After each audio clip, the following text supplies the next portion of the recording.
দারুণ লোভনীয় মজাদার টকঝাল মিষ্টি আমড়ার এই মোরব্বাটি যে কেউ পছন্দ করবে। খেতে হয় দুর্দান্ত স্বাদের। আর ভরপুরে আমড়ার মৌসুমে এমন কিছু মোরব্বা তৈরি করে রেখে দিতে পারেন সারা বছরের জন্য। তো প্রথমে আমি কয়েকটি আমড়া খুব ভালোভাবে ছিলে ধুয়ে একটু কেটে কেটে নিয়েছি। আপনারা চাইলে কাঁটা চামচের সাহায্যে এটাকে কেচেও নিতে পারেন। আর নিয়ে নিয়েছি 5 ফোড়ন, দারচিনি, এলাচ, 2টো তেজপাতা এবং 2টো শুকনো মরিচ। এখন শুরুতেই আমি 5 ফোড়ন এবং শুকনো মরিচটাকে গুঁড়ো করে নেব।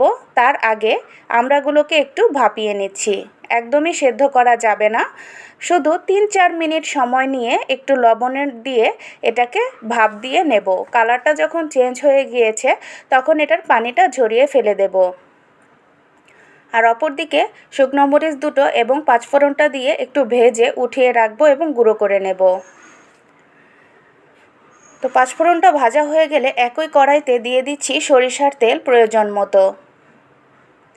তেলটা একটু গরম হয়ে আসলে এর মধ্যে দিয়ে দেব দারচিনি এবং এলাচ, তেজপাতা।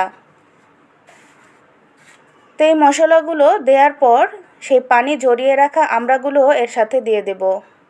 আমড়াটা শুরুতে একটু ভাপ দিয়ে নেবেন, না হলে আমরা অতিরিক্ত যে টক ভাবটা থাকে তার জন্য মোরব্বাটা ভালো হয় না। আর এভাবে একটু লবণ পানি দিয়ে ভাপিয়ে পানিটা ফেলে দিলে টকের পরিমাণটা অনেকটাই কমে যায়।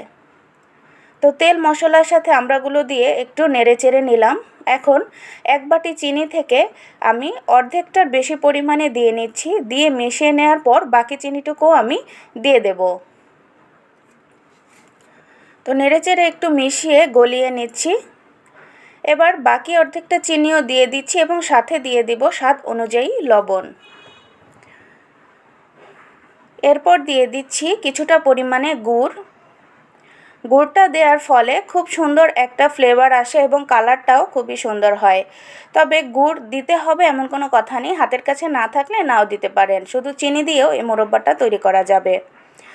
এখন শুধু নেড়ে চেড়ে সবগুলো মিশিয়ে জাল করে নিলেই তৈরি হয়ে যাবে।